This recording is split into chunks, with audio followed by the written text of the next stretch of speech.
মৌলি হাজতের মধ্যেই বাণীকে মারার জন্য সুপারি দিলে বাণীকে বিষাক্ত ইঞ্জেকশন পুশ করে। হ্যাঁ বন্ধুরা, এমনটাই দেখা যাবে। বিস্তারিত জানতে ভিডিওটিকে লাইক দিয়ে চ্যানেলটি সাবস্ক্রাইব করে দেখতে থাকুন। গল্পের শুরুতেই দেখা যাবে বাণী, সে শুধু বারবার একই কথা বলছে মনে মনে যে মা আমি এই খুনটা করিনি, মা বিশ্বাস করো আমি এই খুন করিনি। তখনই ওই ওই হাজতে অন্য আরো 3জন লোককে ঢুকিয়ে দেয়। এরপরেই তারা বাণীকে মারার জন্য আগে থেকেই মৌলির কাছ থেকে সুপারি নিয়ে আসে। এরপরেই দেখা যায় যে ওই মেয়েটি বাণীর দিকে তাকিয়ে থাকে আর মনে মনে বলতে থাকে এই মেয়েটাকে এবারই শেষ করে দিতে হবে। এরপরে অন্যদিকে দেখা যাবে যে মৌলি পিনাক্ষীর কাছে আসে আর অফিসারকেও ডেকে নেয়। তখনই মৌলি বলে যে ড্যাড ড্যাড তুমি সুস্থ হয়ে গেছো তো? ড্যাড ড্যাড আমি তোমার চিন্তায় একটু ঘুমাতে পারছি না, তুমি ঠিক আছো তো ড্যাড? আস্তে আস্তে পিনাক্ষীর জ্ঞান আসে। পিনাক্ষী বলে হ্যাঁ হ্যাঁ মৌলি মৌলি বিটিয়া আমি ভালো আছি। তখনই মৌলি বলে ড্যাড তোমার জন্য কত চিন্তা করেছি জানো তুমি? তুমি ঠিক হয়ে গেছো এবার আমার অনেক ভালো লাগছে ড্যাড। মাও অনেকটা অনেকটা কষ্টে আছে, তোমাকে দেখে মমও অনেকটা ভালো ভালো থাকবে। এরপরেই দেখা যায় যে তখনই আরো বলে যে ড্যাড আজকে তোমাকে সত্যটা বলতে হবে, কারণ এখানে অফিসার আসবে, তোমাকে তোমার বয়ানটা নিজে তুমি কিন্তু সত্যি সত্যি কথাটা বলে দিও যে বাণী তোমাকে গুলিটা চালিয়েছিল। তখনই নয়নতারা বলে হ্যাঁ হ্যাঁ পিনাকি তুমি এই কথাটিই বলবে, কারণ ওই বাণীকে ছেড়ে দেওয়া যাবে না। বাণী ডাকাত রানী আমাদের সবাইকে শেষ করে দেবে, এই জন্য ওকে শাস্তি পাওয়াটা অনেক জরুরি। এরপরেই দেখা যায় তখনই অফিসার অনিরুদ্ধ চলে আসে আর অনিরুদ্ধ এসে আসতে চাইলে তখনই নয়নতারা বলে অনিরুদ্ধ তুমি এখানে কেন এসেছো? এখান থেকে চলে যাও, তোমাদের এখানে কোনো এলাও নেই, তোমরা এখান থেকে যাও, তোমাদের জন্য আজকে আমাদের বাড়ি ছেলের এই অবস্থা। তখনই অনিরুদ্ধ বলে আমি শুধু পিনাক্ষী মেসোমশাইকেই দেখতে এসেছি, উনি কেমন আছে এটা জানতে এসেছি। তখনই দেখা যায় যে পিনাক্ষী বলে আমি ভালো আছি। তখন অনিরুদ্ধ মনে মনে বলে যাক পিনাক্ষী মেসোমশাই সুস্থ হয়ে গেছে, এটাই আমার কাছে অনেক। এটা আমি বাণীকে বলে বাণী হয়তো তাহলে কিছু একটা খাবে। মেয়েটা একেবারে অসুস্থ হয়ে পড়েছে কিছু না খেতে খেতে, শুধু একই জেদ করে বসে আছে যে পিনাক্ষী মেসোমশাই সুস্থ হবে তারপরে সে মুখে কিছু কুটবে। এরপরই দেখা যায় যে নয়নতারা বলে অনিরুদ্ধ বলো তো তোমার উদ্দেশ্যটা কি? তোমার উদ্দেশ্যটা আমি কিন্তু বুঝতে পারছি না, তুমি এভাবে এসে কি কি বোঝাতে চাইছো বলো তো? তখনই অনিরুদ্ধ বলে যে আমি কিছু বোঝাতে চাইছি না, আমি শুধু পিনাক্ষী মেসোমশাইকেই দেখতে এসেছিলাম। তখনই মৌলির দাদু বলে কোনো প্রয়োজন নেই, তুমি চলে যাও এখান থেকে, তোমাকে এখানে থাকতে হবে না। তোমার কি মনে হয় যে তুমি তুমি এখানে আসবে আর তোমাকে আমরা অ্যালাউ করবো না? সেটার প্রয়োজন নেই, তোমাদের কোনো সাহায্য নেই, আর তোমরা আমাদের পরিবার থেকে অনেকটা দূরে থাকবে। এরপরেই দেখা যায় অনিরুদ্ধ বলে আচ্ছা ঠিক আছে আমাকে আসতে দেবেন না, আমিও যাচ্ছি না। এরপরে অনিরুদ্ধ চলে গেলে তখন পিনাক্ষী বলে ওর সঙ্গে এরকম কথা বললে কেন? তখনই মৌলি বলে হ্যাঁ গ্র্যান্ডমামি, দাদাই এভাবে অনিরুদ্ধের সঙ্গে কথা না বলেই হতো, ও আর কি করেছে? ও তো বাণীর চক্রান্তে ফেসে গেছে। তখনই দেখা যায় যে মৌলি আরো বলে যে দাদাই ওই মেয়েটাকে কিছুতেই ছাড়া যাবে না, ওই মেয়েটা যদি ছাড়া পেয়ে আবার বাইরে আসে তাহলে আবারও আমাকে মারার চেষ্টা করবে, আমাকে হুমকি দিয়েছে। দাদাই তুমি ওই মেয়েটাকে আর বাইরে আসতে দিও না দাদাই। এরপরে এই মৌলির দাদাই বলে ওঠে মৌলি দিদি ভাই একদম চিন্তা করো না, আমরা আছি তো, আমরা কিছুতেই ওই বাণীকে আমরা ছেড়ে দেব না। বাড়ির জন্য আবার পিনাক্ষীটার আজকে এই অবস্থা, ঈশানী অসুস্থ আছে। তখনই পিনাক্ষী বলে কি বলছো তোমরা? ঈশানীর কি হয়েছে? কই আমাকে তো কিছু বললে না মৌলি, কি হয়েছে ঈশানীর? তখনই মৌলি বলে যে মমের একটু শরীর খারাপ, প্রেশারটা লো করেছে, এই জন্য মেডিসিনও দেওয়া হয়েছে, একদম চিন্তা করো না ড্যাড। তখনই পিনাক্ষী বলে আমি চিন্তা করবো না তো কে করবে বল মৌলি, আমি আমি এখানে আছি, আমাকে তো একবারের জন্য বলিসনি যে যে ঈশানীর শরীরটা খারাপ অসুস্থ আছে, এই কথাটি বলে কি খুব খারাপ হয়ে যেত? তখনই দেখা যায় যে মৌলি বলে না ড্যাড তুমি ভুল করছো, ভুল বুঝছো আমাকে। তখনই দেখা যায় যে নয়নতারা বলে পিনাক্ষী কি কথা বলছো তুমি? এরকম কিছু নয়, আসলে ঈশানীর ব্যাপারটা আমরা বলিনি, কারণ তোমারও তো শরীরটা ভালো নেই, তুমিও তো এই সবেমাত্র জ্ঞান ফিরেছে তোমার, এই জন্যই তোমাকে কিছু বলা হয়নি। এরপরে মৌলি মনে মনে বলে যে ওই বাণীকে তো কিছুতেই বাইরে আসতে দেওয়া যাবে না, বাণীর ওই ওই হাজতবাস করাতেই হবে। বাণী বাইরে আসলে ওই নকুল সরকারকে বিশ্বাস নেই, ওই নকুল সরকার যে কোনো সময় যা কিছু করে দিতে পারে। সব সত্যটা সবার সামনে আসলে আমি সব কিছু হারিয়ে ফেলবো, আর ওই নকুল সরকারের যদি কিছু হয়ে যায় তাহলে গ্র্যান্ড মামি আমাকে ছেড়ে দেবে না।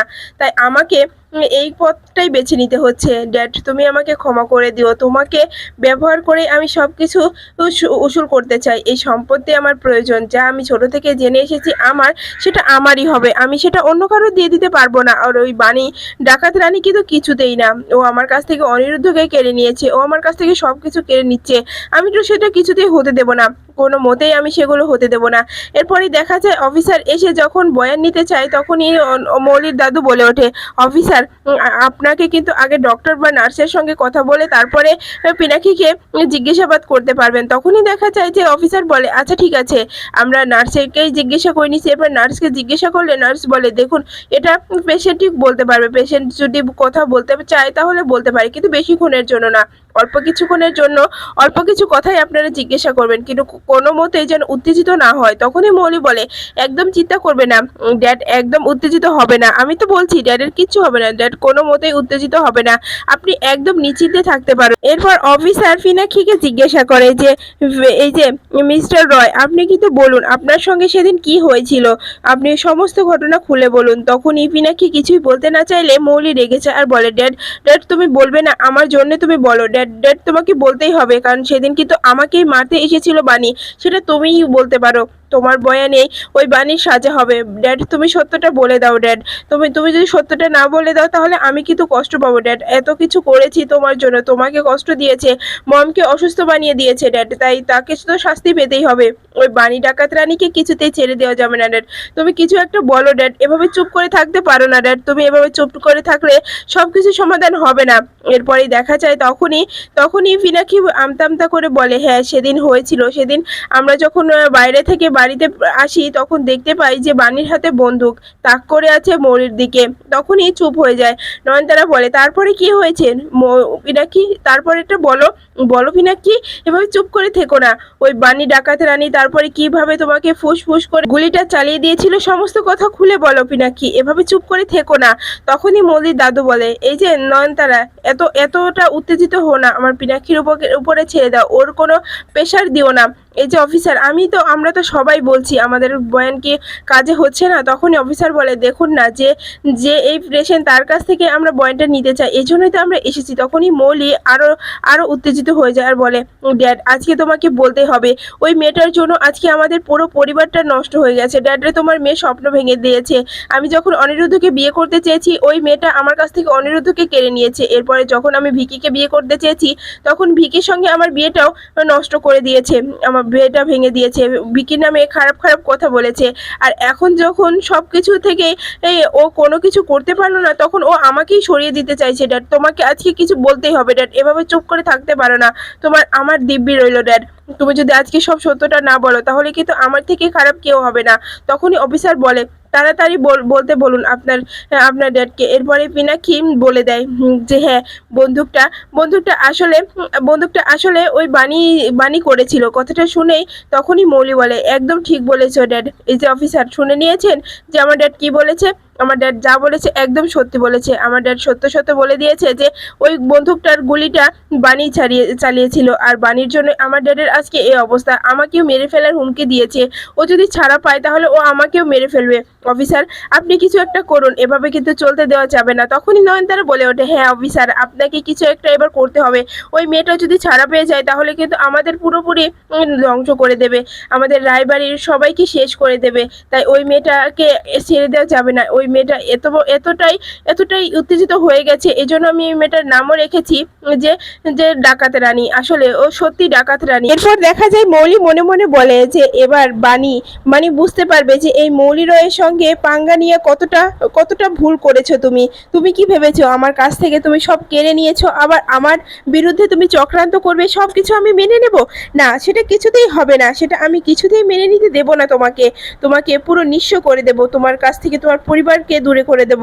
এরপর অনিরুদ্ধ শুধু আমার হবে। যখন তুমি শেষ হয়ে যাবে তখন অনিরুদ্ধ ঠিক আমার কাছে ফিরে আসবে, তোমার কোনো অস্তিত্বই থাকবে না। আর তখন নকুল সরকার সুস্থ হয়ে গেলেও কোনো লাভ হবে না, সে আর কিছুই করতে পারবে না। তাই এই পথটা আমাকে বেছে নিতেই হচ্ছে। আমি এই পথটা বেছে নিয়েছি শুধুমাত্র আমার স্বার্থের জন্য। গ্র্যান্ড মামিকেও সব সত্যটা বলে দেওয়া যাবে না। গ্র্যান্ড মামি যদি সব সত্যটা জানতে পারে তাহলে আমার উপরে প্রচণ্ড রেগে যাবে। আর গ্র্যান্ডমমিকে তো কিছুতেই বলা যাবে না যে বানি হলো এই বাড়ির আসল উত্তরাধিকারী। তাহলে গ্র্যান্ডমমি কিছু একটা করে দিতে পারে না, আমি সেটা কিছুতেই মেনে নিতে পারবো না। যেটা আমি জানি সেটা আমি জানবো, আর দ্বিতীয় কেউ জানবে না। এবার এবার ওই হাজতেই হবে বাণীর শেষ দিন, কারণ বাণী আর কোর্টেও যেয়ে পৌঁছাতে পারবে না, সে ব্যবস্থাও আমি করে রেখেছি। কি ভেবেছে বাণী আমার কাছ থেকে এভাবে সবকিছু ছিনিয়ে নেবে? না, সেটা কিছুতেই হতে পারে না। এরপর অন্যদিকে দেখা যায় যে বাণী শুধু কান্না করতেই থাকে, অঝরে কান্না করতে থাকে, চোখে জল, মুখে মুখে কোনো কথা নেই, খাবার নেই, চুপচাপ বসে আছে। এরপরে ও বাণীর পাশে যে মেয়েটি বসে থাকে, সে আবারও বাণীকে মারার জন্য উঠে বসলে তখনই অনিরুদ্ধ চলে আসে আর বলে, বাণী তোমার সঙ্গে কথা ছিল, একটা ভালো খবর দিতে এসেছি বাণী। তখনই বাণী বলে, কি হয়েছে মিস্টার চ্যাটার্জি, আপনি কি বলতে এসেছেন? তখনই দেখা যায় যে অনিরুদ্ধ বলে ওঠে, হ্যাঁ এদিকে এসো বাণী। এরপর বাণী আসতে গেলে মাথাটা ঘুরে যায়। তখনই অনিরুদ্ধ বলে, কি করেছো তুমি? নিজেকে একটু খেয়াল রাখবে না? তুমি যদি এভাবে নিজের ক্ষতি করে দাও তাহলে কি করে হবে বলো? তোমাকে তো বাইরে আসতে হবে, তোমাকে নির্দোষ প্রমাণিত হতে হবে। তখনই বাণী বলে, কি বলতে এসেছেন অনিরুদ্ধ বাবু সেটা বলুন। তখনই অনিরুদ্ধ বলে, আমি হসপিটালে গিয়েছিলাম, পিনাকি মেসোমশাইয়ের জ্ঞান ফিরেছে, একদম চিন্তা করার কোনো কারণ নেই এখন, কথাও বলছে তিনি। তখনই বাণী বলে, সত্যি বলছেন অনিরুদ্ধ বাবু, পিনাকি মেসোমশাই ঠিক হয়ে গেছেন? তখনই অনিরুদ্ধ বলে, হ্যাঁ বাণী, পিনাকি মেসোমশাই ঠিক হয়ে গেছেন, তাই এখন আর এত চিন্তা করার কোনো কারণ দেখতে পাচ্ছি না। এত চিন্তা করো না বাণী, এখন খাবারটা খেয়ে নাও। এরপরে বাণী তবুও কান্না করতে করতে বলে, অনিরুদ্ধ বাবু আমার মন বলছে আমি বেরোতে পারবো না, আমার সাজা হয়ে যাবে। অনিরুদ্ধ বাবু আমাকে একটা কথা দেবেন, আপনি মামামের খেয়াল রাখবেন, আমার আমার অভাবটা মামামকে কখনোই বুঝতে দিবেন না। আপনি সব সময় মামামের খেয়াল রাখবেন, বাড়ির সবার খেয়াল রাখবেন, মাসিমণি, মামনি সবার খেয়াল রাখবেন বলুন। তখনই অনিরুদ্ধ বলে, বাণী তোমার কিচ্ছু হবে না, আমি আছি বাণী, তোমার কিছু হতে দেবো না বাণী, তুমি কেন বুঝতে পারছো না? আমি তোমার কিচ্ছু হতে দেবো না, তোমার অনিরুদ্ধ বাবু আছে বাণী, আমি যে করে হোক তোমার নির্দোষ প্রমাণিত করবো, কারণ তুমি অন্যায় করনি। তখনই অফিসার চলে আসে আর বলে, এই যে মিস্টার মিস্টার চ্যাটার্জি আর মিসেস চ্যাটার্জি, আপনাকে একটা কথা বলার জন্য আপনাদেরকেই খুঁজছিলাম। যাক আপনারা এখানেই আছে দুজন একসঙ্গে, তাহলে আপনাদেরকে এখান থেকেই বলে দিই। তখনই অনিরুদ্ধ বলে, কি বলবেন আপনি? তখনই অফিসার বলে দেয় যে আসলে আমরা মিস্টার রয়ের কাছে গিয়েছিলাম তার বয়ান নিতে, তার বয়ান সে দিয়ে দিয়েছে। তখনই বাণী ঘাবড়ে যায়। অনিরুদ্ধ বলে, কি বলেছে পিনাক্ষী মেশিমশাই? তখনই অফিসার বলে, তিনি সব সত্য বলে দিয়েছে যে বন্দুকের গুলিটা বাণী চ্যাটার্জি চালিয়েছিলেন, তাই এবার আর বাণী চ্যাটার্জির সাজা থেকে কেউ ক্ষমা করতে পারবে না, তাকে কেউ বাঁচাতে পারবে না। তখনই দেখা যায় যে অনিরুদ্ধ অনিরুদ্ধ বাণীকে বলে, বাণী একদম চিন্তা করো না। তখনই বাণী বলে, উনি কি বললো আমি কিছু বুঝতে পারলাম না। পিনাক্ষী মেশামশাই আমার নামে কমপ্লেন করছে যে আমি বন্দুকটা চালিয়েছি মিস্টার চ্যাটার্জি। তখনই অনিরুদ্ধ বলে, না না বাণী তুমি ভুল করছো, ভুল বুঝছো, এসব ছেড়ে দাও বাণী, এসব তুমি মাথাতেই এনো না। তখনই বাণী বলে, কেন কেন অনিরুদ্ধ বাবু, আমি এগুলো মাথাতে আনবো না। আমি জানি পিনাক্ষী মেশামশাইও ঠিক আমাকেই ভুল বুঝেছে, কিন্তু আমি তো বন্দুক চালাইনি, বিশ্বাস করুন। তখন অনিরুদ্ধ বলে ওঠে যে তুমি একদম চিন্তা করো না বাণী, আমি ঠিক তোমাকে বাঁচিয়ে নেবো, তুমি শুধু আমার কথা মতো চলবে, আর কেউ কিছু বললে তুমি স্বীকারও করবে না, কোনো কাগজে সিগনেচারও করবে না। তখনই বাণী বলে, আচ্ছা ঠিক আছে। এরপর অনিরুদ্ধ চলে যায়, বাণী ঘুমিয়ে পড়ে। এরপরে দেখা যায় যে সেই শয়তান মেয়েটি আবারও ঘুম ভেঙে বাণীর দিকে তাকিয়ে বলতে থাকে, এই সুযোগ, এবারে এই মেয়েটাকে মেরে ফেলতে হবে, এই মেয়েটাকে মেরে না ফেললে মৌলি ম্যাডাম আমাকে ছাড়বে না, তাই এই মেয়েটাকে তো শেষ হতেই হবে। এরপরে দেখা যায় মেয়েটি বালিশটা হাতে নেয় আর বাণীর দিকে আসতে থাকে। এরপরে বাণীর মুখে চাপা দিয়ে বাণীকে শ্বাসরোধে মারার চেষ্টা করে ওই মেয়েটি আর বলে, মৌলি ম্যাডাম আমি আপনার কথা মতো এই মেয়েটাকে শেষ করে দিচ্ছি, এই মেয়েটা আর বাঁচতে পারবে না। এই মেয়েটা কি ভেবেছে যে আমি ওর কিছু করতে পারবো না? না, ওর পুরোপুরি শেষ করে দিয়েছি আমি, ও আর কিছুতেই হাত পা নাড়াতে পারছে না, এবার হয়তো ও শেষ হয়ে গেছে। এরপরে দেখা যায় আস্তে আস্তে বাণী একদম নিশ্চুপ হয়ে পড়ে যায়। অন্যদিকে অনিরুদ্ধ আর তানিয়া ঘুমিয়ে থাকে। তখন ঠিক এই স্বপ্নটাই ওরা দুজনে দেখে চিৎকার করে ওঠে।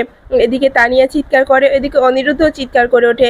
আর তখনই দেখা যায় যে স্বপ্নে ওরা দেখে যে বাণী ওদেরকে ছেড়ে চলে যাচ্ছে। আর তানিয়া বলছে, মা তুমি যেও না। অনিরুদ্ধ বলছে যে বাণী তুমি যেও না। এরপর বাণী বলছে যে আপনারা ভালো থাকবেন মিস্টার চ্যাটার্জি, মামামকে দেখে রাখবেন, আমি আসছি, আমার চলে যাওয়ার সময় হয়ে গেছে। আমাকে এখন যেতেই হবে, বাবা ডাকছে, বাবার কাছে যেতে হবে আমাকে। এরপরেই তানিয়া বলে যে বাবা আমি এই স্বপ্ন কেন দেখেছি? তখন অনিরুদ্ধ বলে প্রিন্সেস এতটা চিন্তা করো না, আসলে মা কাছে নেই তো তাই মাকে নিয়ে এতটা স্বপ্ন দেখছো, তুমি একদম ভেবো না প্রিন্সেস। তখনই দেখা যায় যে তানিয়া কান্না করতে করতে বলে বাবা মাকে ছাড়া আমি আর থাকতে পারছি না, মাকে কবে নিয়ে আসবে বাড়িতে বাবা? তখন অনিরুদ্ধ মনে মনে বলে কেন আমি একই স্বপ্ন আমি আর প্রিন্সেস দেখেছি, তাহলে কি বাণীর বিপদ হতে চলেছে? আমাকে জানতে হবে। এরপরে দেখা যায় অনিরুদ্ধ তানিয়াকে বলে যে প্রিন্সেস তুমি ঘুমিয়ে পড়ো, আমি দেখছি। এরপরে বাণী থানায় আবারও ফোন করে, ওখানকার একটি পুলিশ কর্মী ফোনটা রিসিভ করলে তখন অনিরুদ্ধ বলে যে আমি বলছি ওই যে বাণী চ্যাটার্জির বাড়ি থেকে, উনি কেমন আছে কি করছে একটু দেখে বলবেন? তখনই পুলিশকর্মী বলে ওঠে দেখুন এখন কোনো কিছু বলা যাবে না, আপনি এইটুকু জানার জন্য এত রাতে ফোন দিয়ে আমাকে বিরক্ত করছেন কেন? তখনই অনিরুদ্ধ বলে দেখুন আমাকে একটু খবরটা এনে দেন, আপনি একটু একটু যে দেখে আসবেন। তখনই পুলিশের মেয়েটি বলে ওঠে যে আমি বলছি যে ঠিক আছে ঘুমিয়ে পড়েছে, আপনি একদম চিন্তা করবেন না, আপনি আপনি ঘুমিয়ে যান। এরপরেই দেখা যায় অনিরুদ্ধ বলে যে আমার দেখুন আমার তবুও চিন্তা হচ্ছে, আপনি একটু যাবেন কষ্ট করে, আমার এই রিকোয়েস্টটা আপনি রাখুন। তখনই এই মেয়েটি বলে ওঠে আচ্ছা ঠিক আছে আপনি একটু লাইনে থাকুন, আমি দেখে আসছি। এরপরে অনিরুদ্ধ মনে মনে বলে যে বাণীর যেন কিছু না হয়, বাণীর কিছু হলে আমি প্রিন্সেসকে ঠিক রাখতে পারবো না, বাণীর যেন কোনো ক্ষতি না হয়।